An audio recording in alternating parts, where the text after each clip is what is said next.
Hello, hello. Welcome, everyone. Thank you for joining us.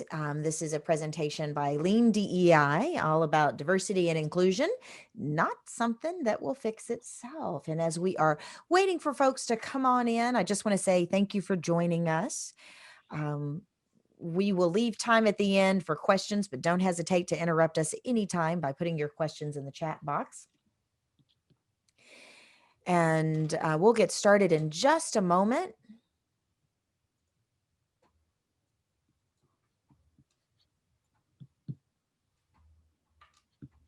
All right. Welcome, everyone. My name is Anissa Avon, and I'm so glad that you've joined us.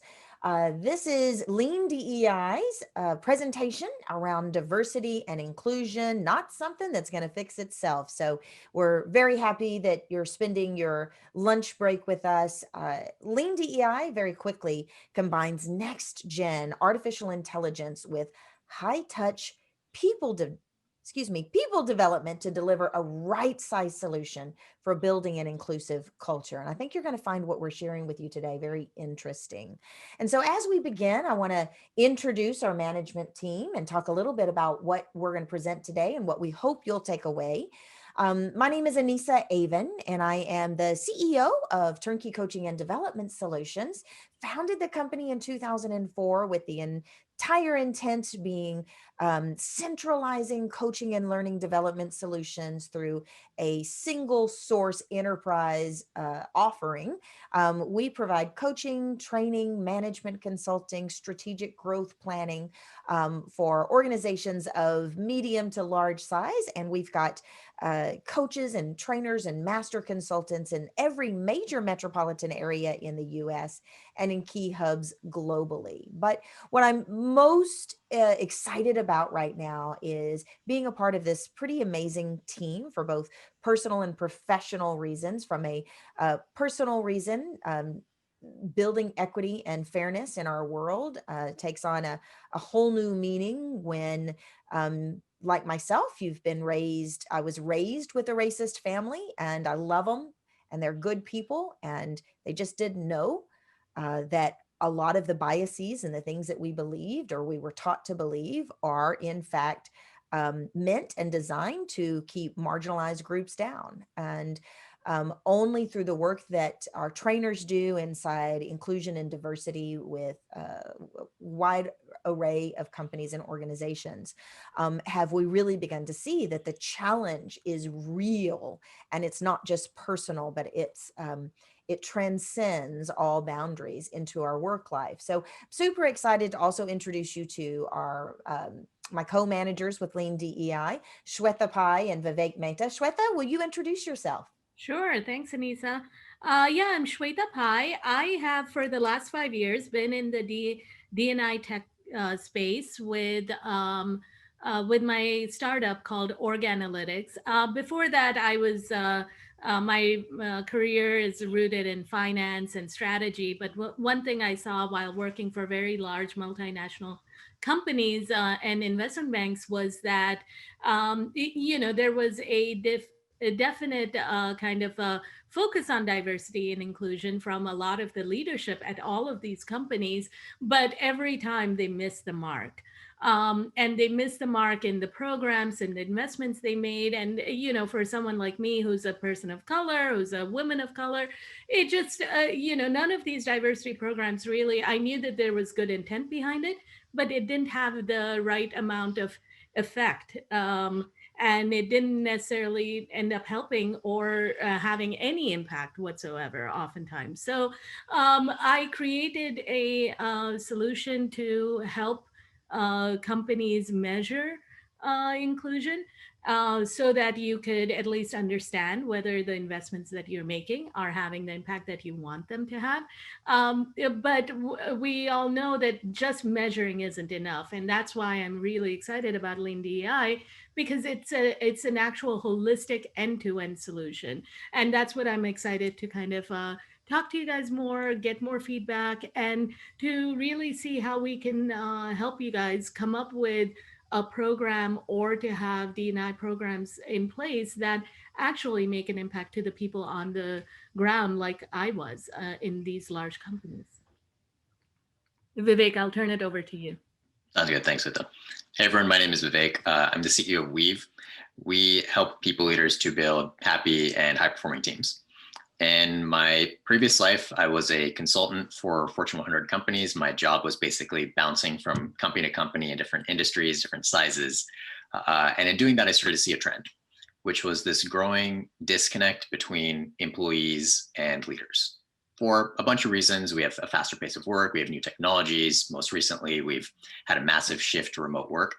But the question became, how do we build strong employee leader relationships no matter where we are? At Weave, we use AI and natural language processing to solve that question. That aspect of what we do at Weave is what ties together parts of the Lean DEI framework that you're going to hear about today.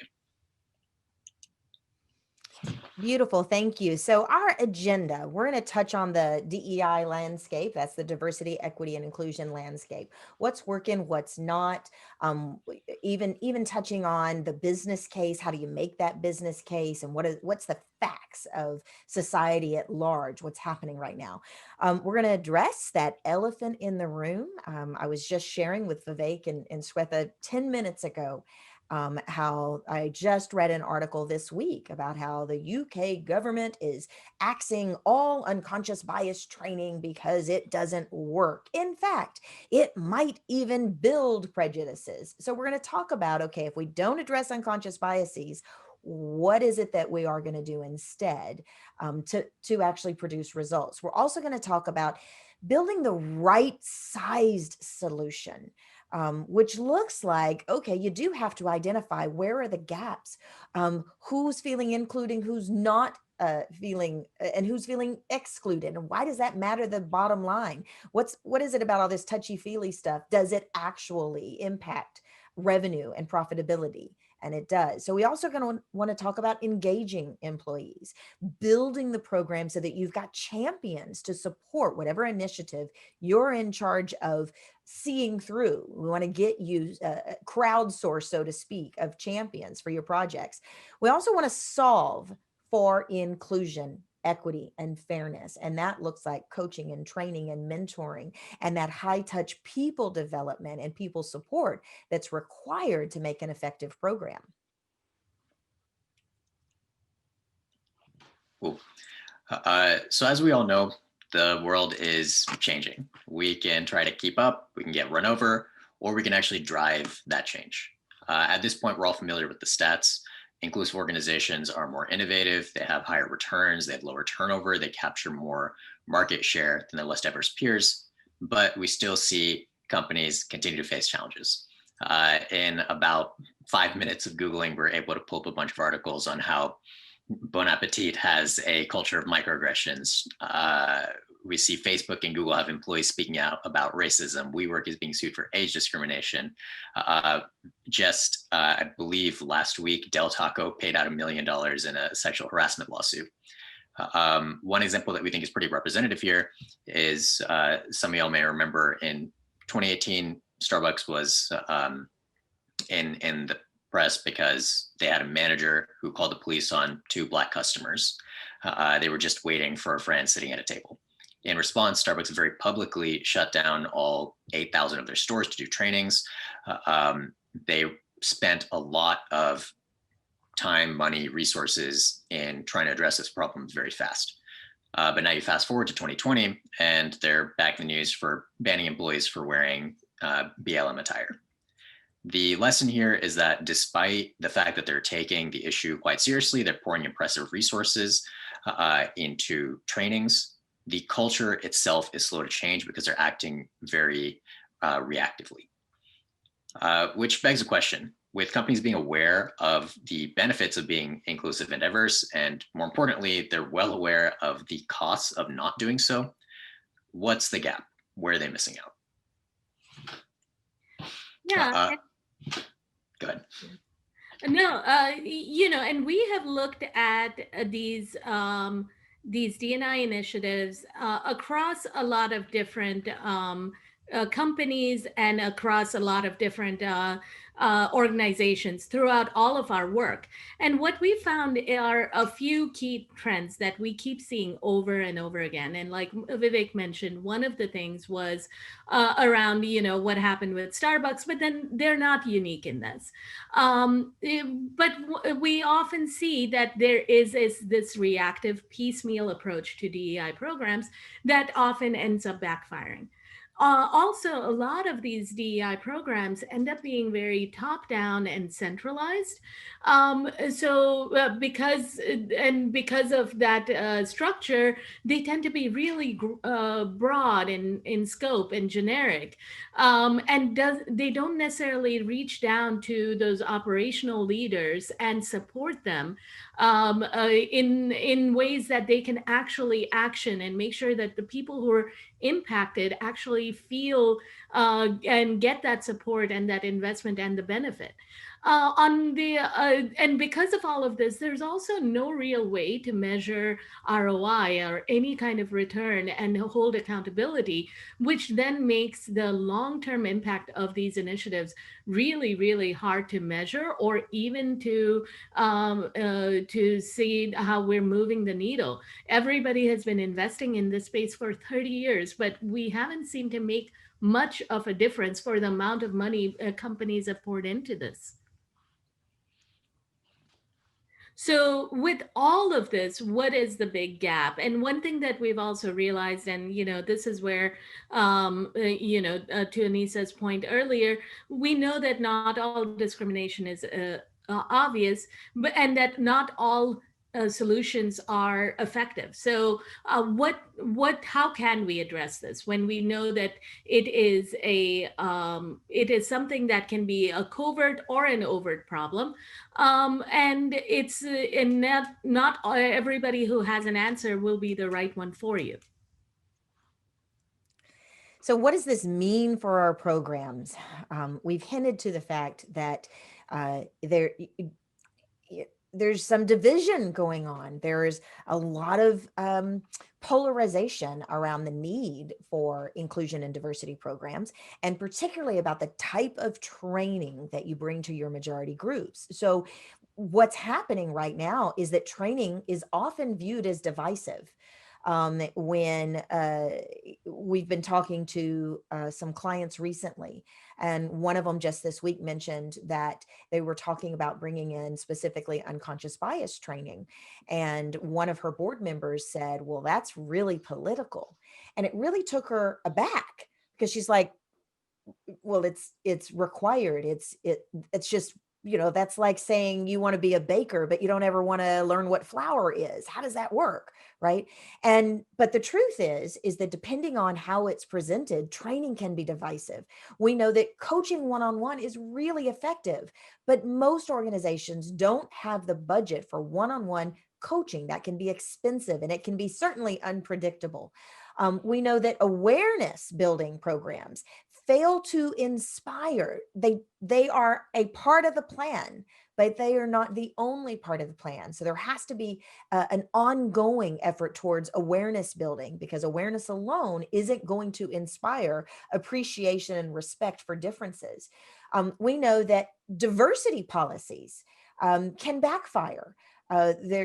You probably are aware of the Google former engineer who stepped down and is now putting together a lot of YouTube videos and a big fan base talking about reverse discrimination, all because, in his view, diversity policies prevent people that have the merit from being promoted, for example. So what we know is resistance is predictable, but there's a way out of, okay, we can't just put our head in the sand and do nothing. So we've got to figure out what we can do. And that's why we're at this tipping point, right? What we know is that social injustice and systemic and structural discrimination and polarized views and microaggressions and subtle acts of exclusion, as well as the extreme of that, right? Policing hate and policing free speech. And I saw a video once of a gal who went into a yogurt shop, and it was a yogurt shop that had the theme of Asian culture, but it wasn't run by Asians. And she was all up in arms because the yogurt shop had co-opted the culture, right? So there are these, this stir in our society that is playing out also at work. And so when you combine that with implicit bias and this call out culture, I'm going to cancel you if you mess up, you get this organizational crisis inside our organizations that we have to deal with. It's not going to go away. Even if we say, let's not talk about this here, it's only going to get worse. But we've got a solution. This solution is not comfortable and it's not fair.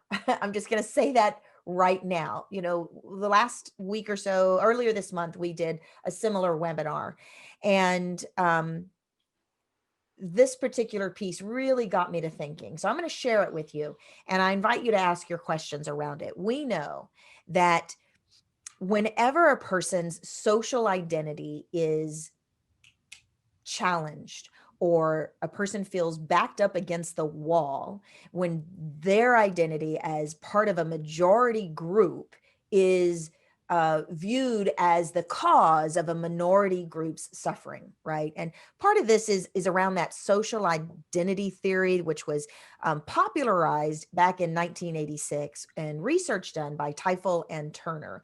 And in a nutshell, they proposed that groups which people belong to were an important source of our pride and our self-esteem and just our identity.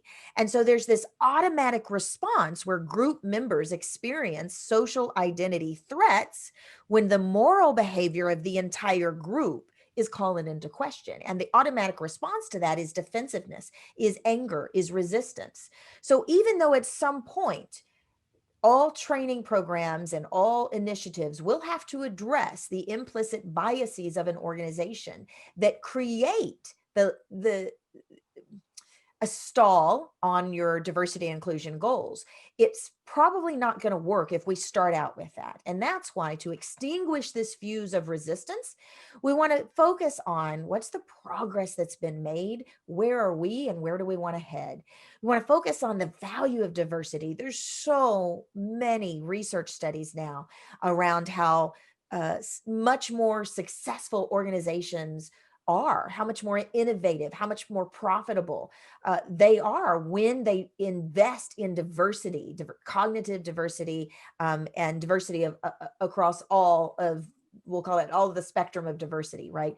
We want to make it a safe place for education and growth. When either a minority group feels cornered, like they have to be the one carrying the burden to educate everybody else, or the opposite, the majority group is feeling like, oh, they're saying we're responsible for slavery. I wasn't even born yet, right? So we want to make it a safe place for those dialogues, which is where listening circles, for example, are a really great technique for creating a safe place for real voices to have a place to be heard. We want to look at how we can eliminate public shaming. We want to look at behaviors of inclusion versus the behaviors of exclusion. We want to make sure that your programs are focused on the benefits of a true meritocracy, the benefits of a true equality for all across orientations, genders, and BIPOC, for example. Want to make sure your leaders and your executives and those who are decision makers and those who are influencers have the opportunity to listen and hear what's going on across your organization, which means for now, until you've built a culture used to having healthy, productive conflict and dialogue, we want to avoid focusing on the historical injustices and instead put our vision on the possibilities of what it means to become a diverse and inclusive culture to our business and our lives. And so that is the elephant in the room. A dominant focus on historical injustices can cause majority groups to resist, deny, and withdraw support for your DEI goals. If you're meeting with some executives who don't get it or board members who don't get it, they're not going to come right out and say, we don't need that. They're going to say things like, well, I just feel like we're already doing a good job, or I just feel like this is too polarizing, right? So you're going to want to have your business case built before you go in and try to make a case for an inclusion and diversity program. Likewise, we want to avoid making your minority groups feel exhausted from all, like I said earlier, always having to carry the burden of educating everyone else or explaining their point of view. That's why this framework that we've developed is an end-to-end solution. Now, throughout this webinar today, we're going to talk about Lean DEI and what we've put together. But we know that this practice and process and the solution that we've put together isn't a good fit for everyone. So this webinar isn't just to talk about our solution, it's also to give you a framework. And whether or not our solution is the right solution for you, there's a couple of things we want you to take away.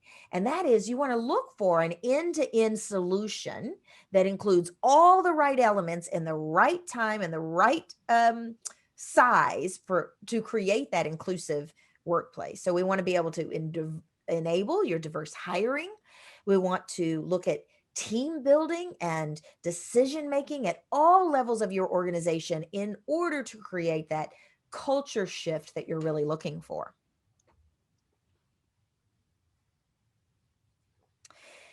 So here's the framework. So continuous cultural transformation. We know that there have been plenty of organizations that have done a once and done check the box harassment that have now had to pay out multiple millions of dollars for sexual harassment lawsuits.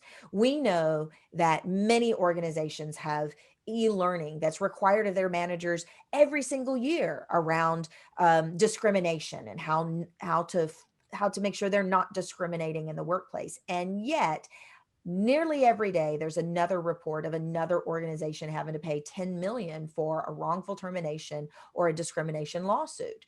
So what has to happen then if once and done doesn't work? Well, first we want to make sure that you've identified the right solution and what's going to move the needle. And that's where in a moment, Shweta is going to talk to us a little bit more about organizational network analysis and how do you identify those unconscious biases and who are the employees impacted and who are the key leaders and the champions of change that can actually make a difference. Once you've identified that, then what, right? Well, we want to engage them. And that's where Vivek is going to talk to us about Kim, our empathetic AI chatbot, who's always available, a resource for employees to voice their needs in a safe environment. She intelligently deep dives to actionable issues and escalates them to people leaders. Finally, it's the solve component. And this is the framework we're talking about: identify, engage, and solve. And solving is about the training and the coaching and the consulting and that people development, that mentoring that people need in order to shift into a culture of respect and inclusivity. So, the first part of this, of the program that we have developed, and also this framework that we've really developed, is around identification and making sure that you are targeting the right people. And for that, we go back to, okay, how do people view their organizations now? And on the left, you see this org chart. And that is something that everybody looks at. And that's a tool among, a few others. But the org chart is kind of the basic view of the organization that a lot of managers turn to understand, decision rights, accountability, who's responsible for what.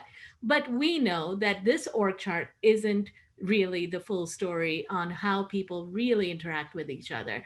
And how people really interact is this messy web of connections, right? Everybody is connected for whatever reason to somebody else. It may sometimes have some connection with how the org chart works, but a lot of times has nothing to do with it.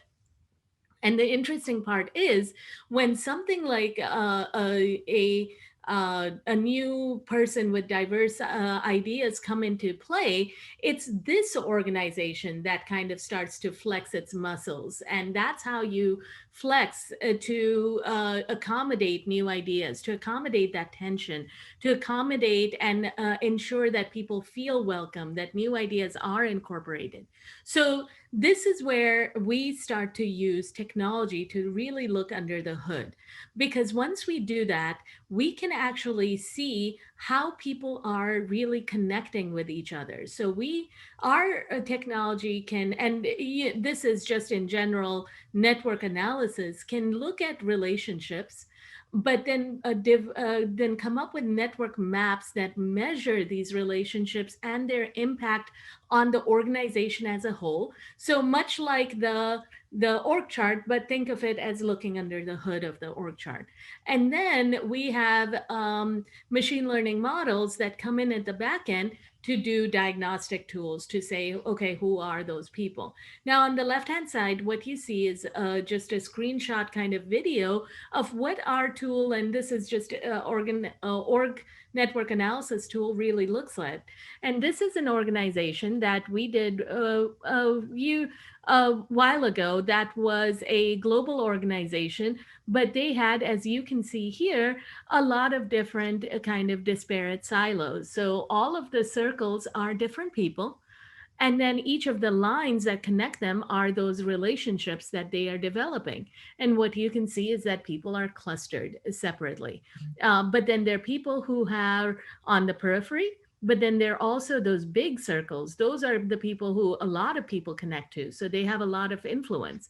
And we can see that. We can see who's on the periphery on the outside, but also who are the people best positioned to help. Who are the people who are already playing that role of mentors? And so all you have to do is amplify their roles. You don't have to really retrain them. Maybe it's just a matter of just doing some other supplemental information. You can support them in other ways. So that's really what what this first step does is it identifies at-risk employees. So who are the people who are feeling left out? But on the other side, it also identifies who are the people who are best positioned to help. And once we have both of those, we can start to then say, okay, let's go and let's now engage with the people. So, we can actually then turn to the next step of that framework. So that next step is engagement. Engaging with employees essentially means having conversation with them, communicating with them, understanding the issues that they're facing, and taking steps and actions to resolve those issues in a timely manner. Now, it's easy to conceptualize how to have these conversations at small scales, at very small organizations. But how do we have those same conversations at scale, or when our workforces are distributed? And more importantly, how do we make it a continuous process rather than one-off single engagements? That's where I want you to meet Kim. Kim is an always available chatbot that has organic conversation with employees to understand their issues and needs.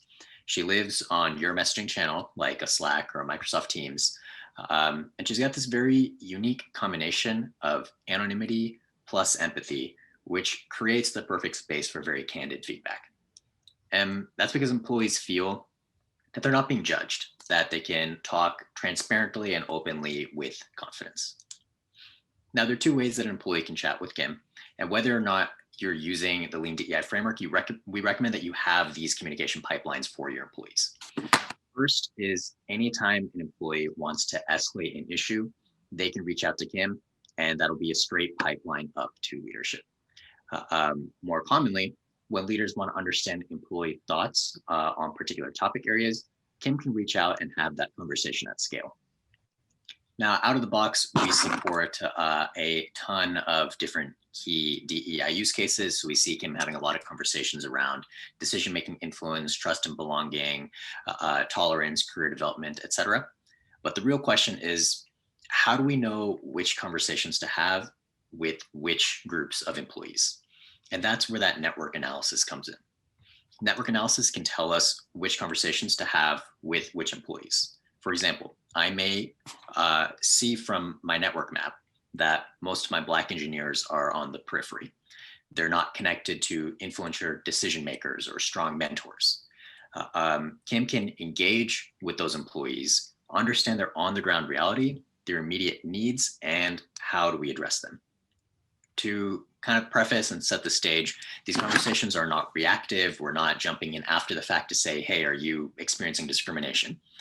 Instead, we're focusing on the underlying issues, the leading indicators to biases, and we focus on resolving those issues before they escalate into public incidents. So I actually want to take a moment to show you an example of what one of these conversations looks like.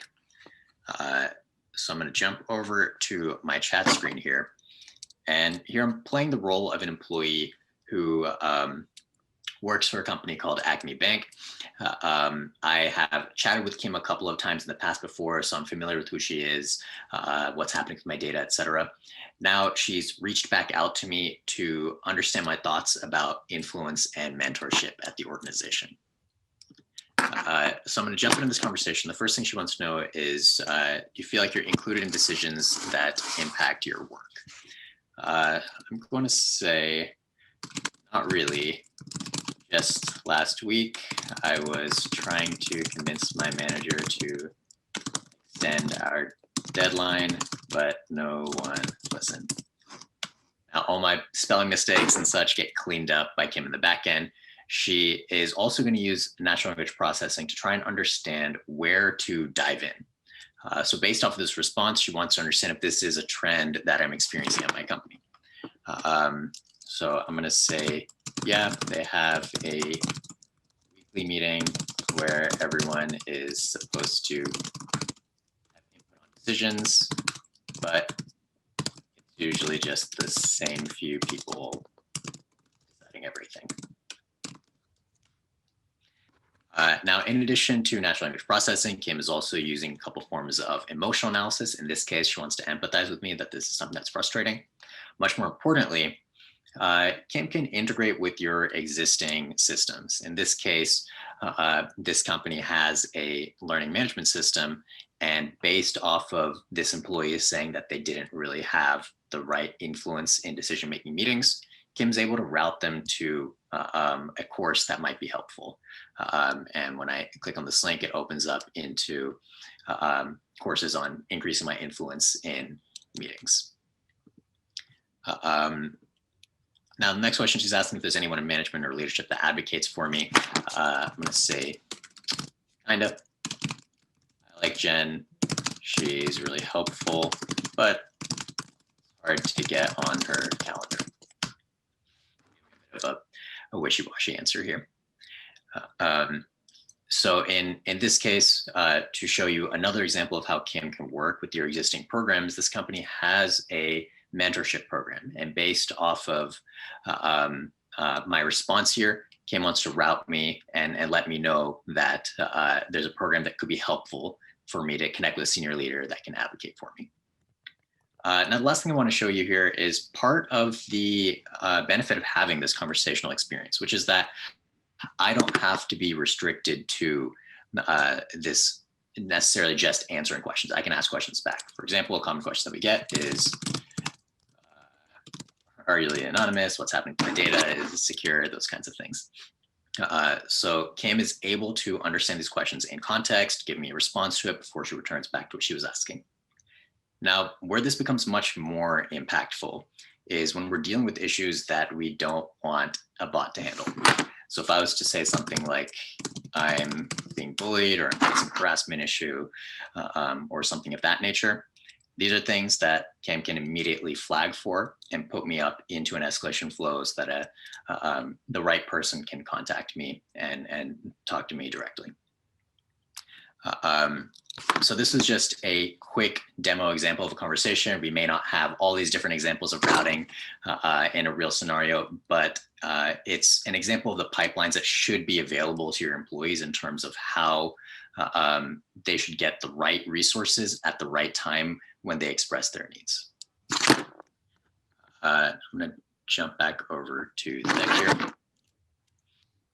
Now, we give a lot of insights and analysis post a conversation, things like emotional analysis, intelligent topic extraction, sentiment analysis. But a key point to remember is that analytics alone don't equate to improvement. Just dumping data on leaders who are already busy ends up being ultimately counterproductive. when we need to be giving a very clear path towards improvement. And this path starts with having conversations with employees to understand their issues, then broadcasting back to them to say, hey, we heard you, and this is what we're doing about your issues. Or to say, hey, we heard you, and we need help to plan the next steps and take the action. That's where crowdsourcing comes in. Engaging employees in the solution building process to kick off your action planning flows. And finally, this is not a one and done process. The conversation is continuous, and you ensure that the needle is incrementally but consistently moving. Now, with Lean DEI, this is a process that Kim drives, but whether you use our tool or not, we recommend that you follow the principles. At the end of the day, the goal of this process is that employees should feel that if they engage in the process, they're going to have their issues solved in a timely manner.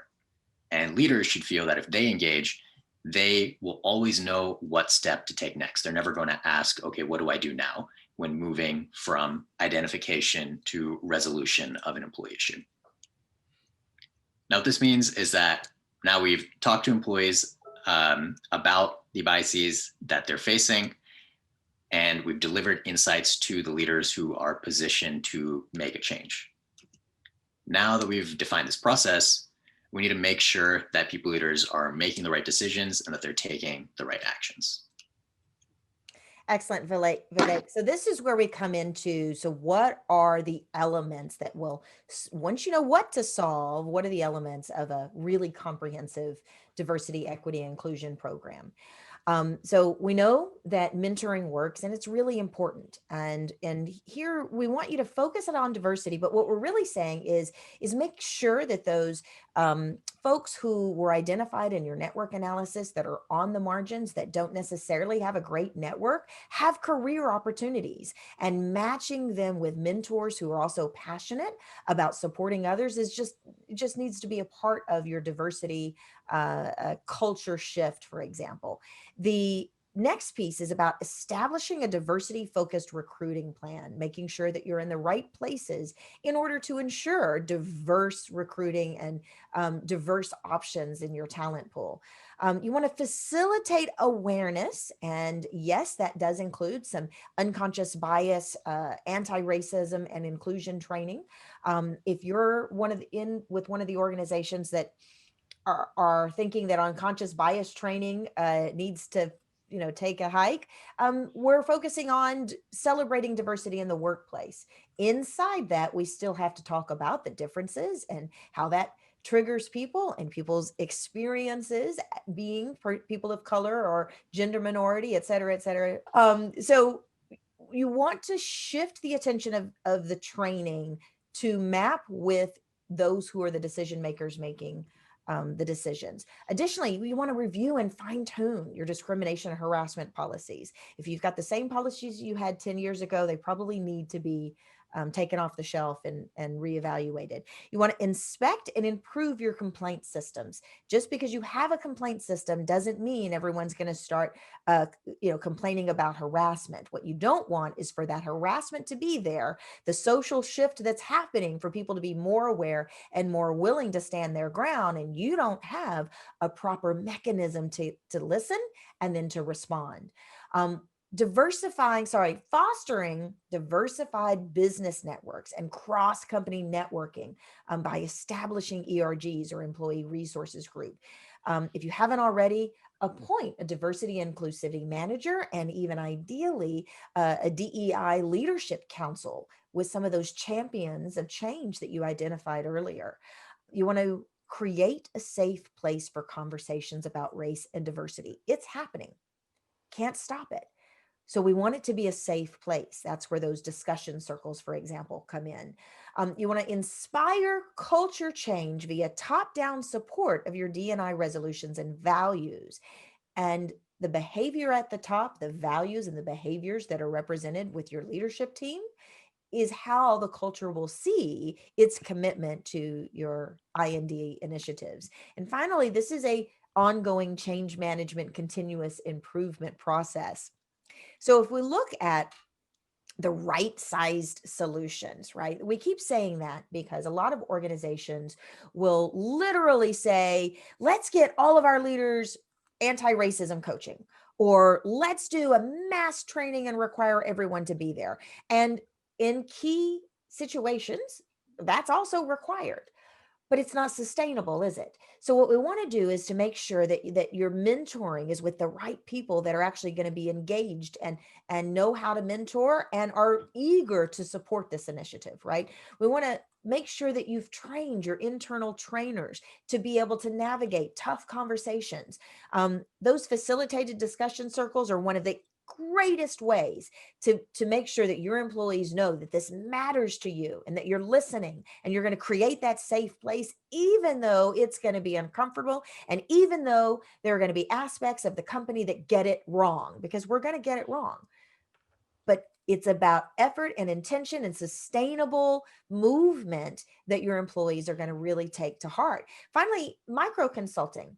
I don't think that any of us need a big old comprehensive, let's do an A to Z approach, but we need to look at the data and say, ooh, gosh, your operations team is over the top. Doing a great job. People are included and their managers get great marks. But ooh, your admin team over here, wow, not so much. Let's target a training or a intervention just for them. Same for coaching, same for training. So our process that we're recommending is iterative, right? It's about, you want to be able to leverage the data and the insights that you've gathered through that identify step. You know who your at-risk employees are, you know who your champions are, you know which unit needs attention. Now you want to engage those employees, right? You want to listen to them. You want to invite them to share freely and honestly and on a ongoing basis. Anyone that has ever attempted to implement a performance management process where you're asking your managers, for example, to meet with their direct reports once a week, know that that's like pulling teeth. No one feels like they ever have the time for it. Well, that's where Kim comes in, for example. You can scale this and get the data you need so that your managers still can listen and still respond in a timely manner. And then finally, the right sized coaching, training, mentoring, consulting, et cetera, to address just what needs to be addressed in that moment. So this means at this point that we have listened to our employees who are most impacted by D&I issues. We have increased awareness on biases, on discrimination, on marginalization, on the feelings of exclusion. And we've provided just the targeted development for those people leaders so that they're empowered to make the right decisions and to respond to crises and conflict in the right way with the right decisions.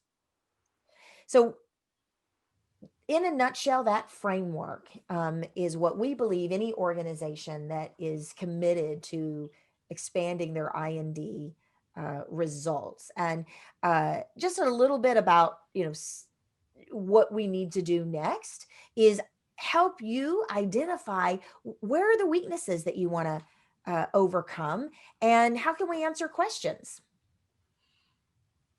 I think we had a couple of questions already. Yeah, so let me just address the first one that Brian had, which was around the scoring of the networks and how we actually measure this. And do we look at positive and negative? So, one of the things that we've really researched into is how do we capture this information on relationships? And we really focus on the positive influence metric because we find that people are more amenable to providing that information. So we always ask who does what best. So that is kind of the way that we capture information. Now, does that mean that we don't ever see the flip side? That's not true. We will when it's very pronounced. So, for example, if there's a leader in an organization, and surprisingly, this has happened more times than you would think, a leader in the organization, we ask, whom do you trust or whom do you go to with issues? and we will see a leader of a large organization sometimes not be chosen by a single person within the organization. So even though we ask only positive questions, we do actually see the flip side, but only when it's very, very pronounced. Um, and this was these were situations where the management knew that there was an issue already. So it's often the positive influence that we focus on, because on the it's also the positive influencers that we want to amplify and that we want to use as well. So that's why we look at this on a positive side, on positive influence. The scoring rubric is a proprietary algorithm that we've developed, but we can score this using different algorithms as well that are very much much more known. Like we can use our tool uses our own system, but then we can also do PageRank. We can do different other metrics that can be calculated to say, okay, how do you want to look at how influential someone is. So PageRank is what Google uses to rank its pages in its search, because that's also a network analysis that goes in the background that's running. So we can use that same algorithm on organizations as well. We just find that it doesn't quite capture it, so we've made some tweaks to it and created our own. We're typically fairly close. We're not too far off. But then, we can look at different ways to do it too. Our tool allows you to do that. So there are different rubrics, but we look at influence, in that manner, and that's how we really calculate that more positive notes. Yeah, that makes a lot of sense. I see a question here. Do employees ever question the anonymity piece of Kim, since it's a company platform? It's typically the very first question that we get from employees. So a huge piece of a successful feedback program is trust in the program and the process. So we do a lot to kind of talk about the anonymity aspects. The very first time an employee chats with Kim, they have the opportunity to ask as many questions as they want, including things like what's happening with the data that they provide, why is it going to be beneficial to the employee that they're engaging. As you saw in the example, an employee can also always ask during a conversation, but ultimately, people understand they're talking to a chatbot that's on a company platform. There is a limit to the amount of trust that comes on the anonymity piece. What becomes much more important in those cases is transparency, specifically who is on the other end that's going to be reading my data. So we didn't show you this in the demo, but anytime an employee wants to know like who can read what I can say, who's on the other side receiving my data, Kim will let them know. And sometimes what that means is maybe Kim is having a conversation to ask for feedback on a specific leader, and the employee knows that that leader is on the other end reading the results. They may not want to engage in that specific instance, but we've maintained trust in the process as a whole. And so the next time we reach out to engage them on a different topic, they will be responsive. The other really important piece is employees tend to not only lose trust, but just lose motivation if feedback is a black box. So if you're just answering surveys, you're just giving data, and you don't see any results coming on the other end. So a big piece about the process that we recommend is that you are responsive, so that employees know if I engage, I'm going to see results in a timely manner. And that's usually when we start to see trust change from being a question of what's happening with my data into, I know if I engage, I'm going to see action.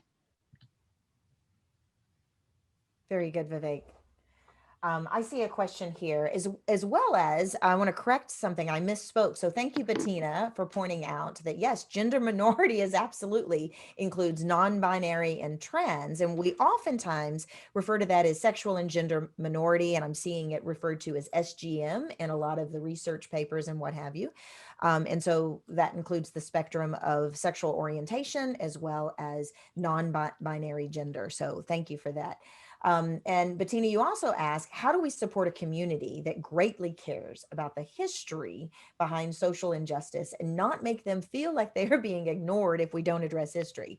Our organization is unique, and in that we are an educational institution. So I want to be really clear that I am not, it is not our position that we do not address or share or educate around historical injustices. It is our position that many of the unconscious bias programs, who perhaps had 90 minutes to have an impact, start out with the historical injustices to explain why there's so many hurtful biases that harm traditionally marginalized groups. And in that limited time frame, there is a likelihood of the majority groups feeling like their entire identity is being challenged, and therefore their resistance goes up. So we want to make sure that it's addressed in a way that we're building a bridge from where we are to where we want to be. And in order to do that, it's a delicate process. And even though what we really want is to fly across the Grand Canyon, we've got to build that bridge. And so along the way, there will be a stepping stone that looks at historical injustices as well as the injustices of our society right now, what's happening right now. That'll include conversations around, ahistorical data. It'll include conversations around, well, any of the pieces that are on the spectrum there. And one of the ways that a lot of organizations are finding effective are those listening circles.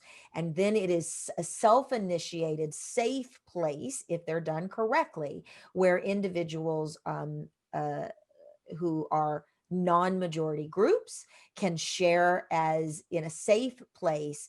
And then that dialogue is one where people have an opportunity to have proximity to another person's challenges and experiences. And through that process, there is an education that is less threatening to the majority group. Let me know if that's helpful. Oh, we've got quite a few other questions here.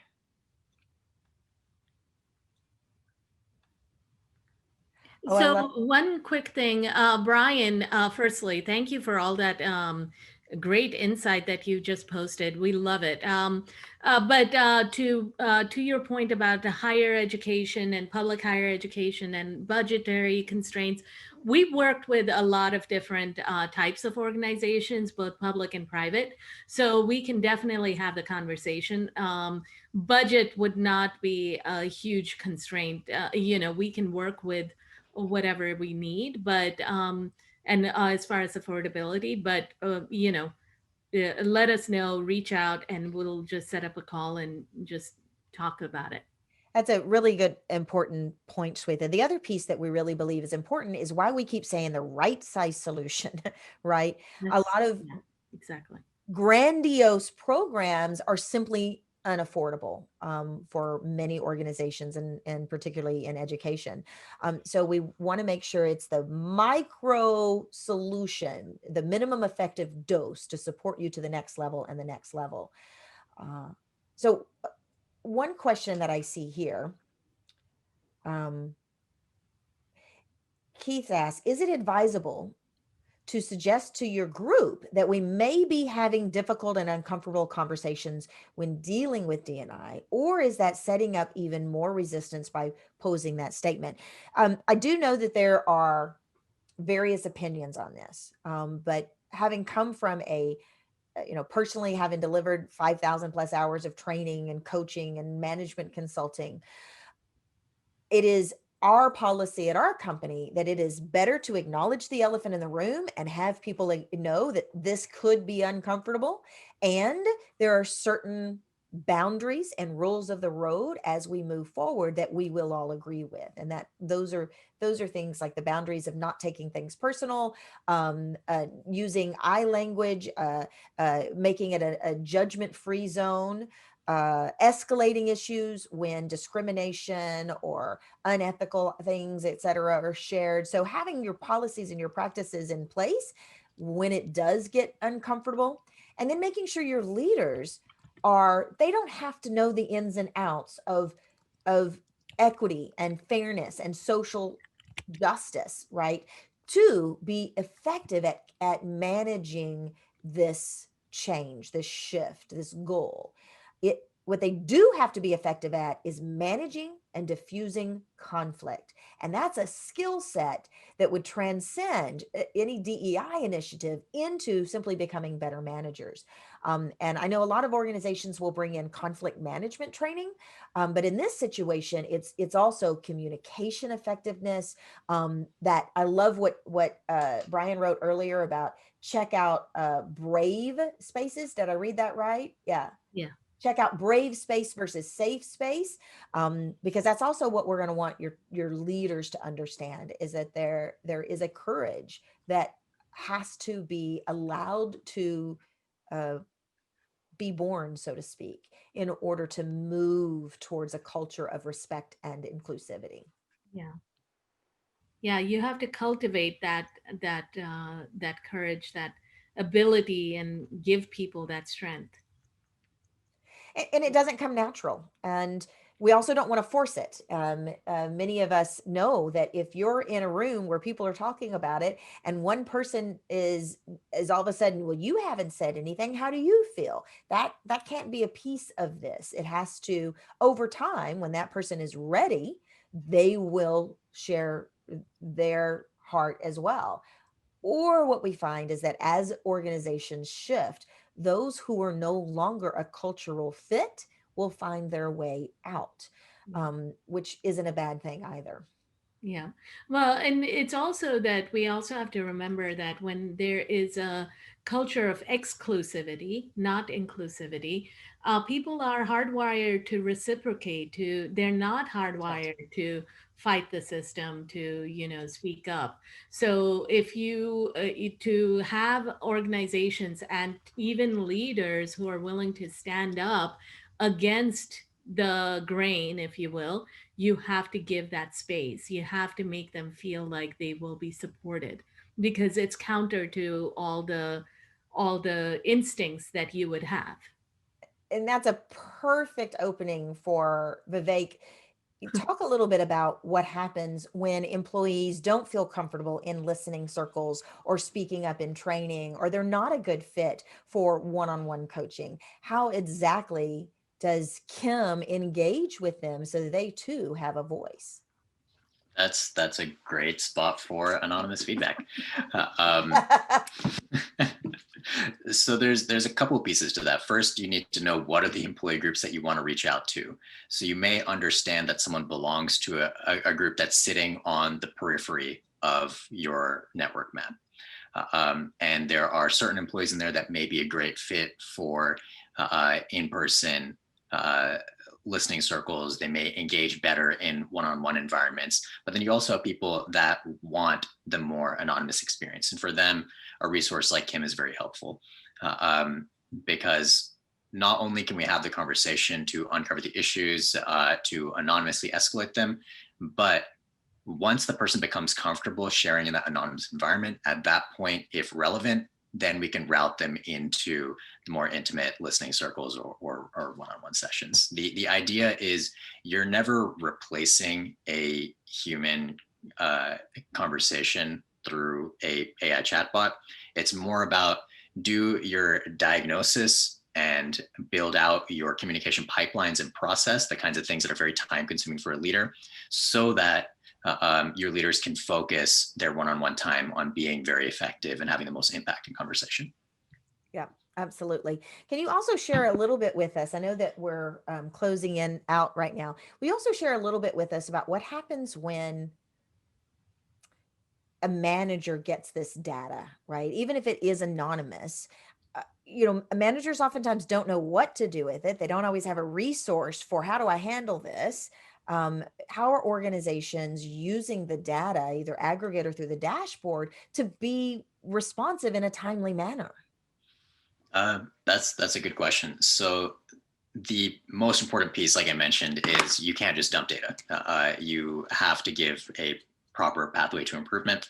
So there's a couple of ways that we do that. One is by engaging your most valuable resource, your employees. By involving employees in the solution building process, by crowdsourcing suggestions for improvement, you're not only kicking off action planning from a manager standpoint, but you're also getting employees more invested in the process as a whole.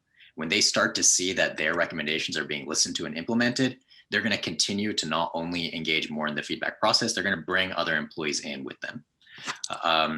But not all issues are that easy to resolve. In the cases where managers don't know what exactly to do, where they've gotten all the data and they know something has to be done, that's where the micro consulting and coaching component comes in, where they can get an expert in that specific problem area to give them advice, recommendations, build out a strategy and a plan for addressing that issue. Beautiful. Beautiful. I know that we've got maybe time for one more question. Adonia asked, leaders aren't always going to have the answers. In those cases, what resources would they have access to with Lean DEI? And just as Vivek just said, one of the beautiful pieces about what we've put together is, you guys, as companies, you already have internal resources. And no matter how many times you send people a memo about the mentoring program, or you send them a memo to log in to our learning management system where you can take a course on diversity and innovation, right? People forget. If you haven't told me today, it's not likely I'm going to remember if I haven't already accessed it. So Kim gives people that, hey, we do have a mentoring program. Here's how you apply. Or, hey, here's a program that we've invested in on managing difficult conversations with your direct reports. Or in the case with the third piece of our proposition is that you will have a coach on retainer for those leaders. So whether those hours are used for targeted development for just a few key leaders, or for entire team, or for team development, or for crisis management, or for a more comprehensive training around navigating social distress in our society. So there's a variety of ways to use it, but the key is that micro consulting piece means you can take just that retainer and apply it according to the most important aspect that needs attention right now and for the long run. We know we're just a little bit over. Thank you everyone for joining us. If you want to learn more, please visit us at leandei.com. You can also email us at consult@leandei or call us at the phone number here. Thank you so much, everyone. We appreciate you. Take care.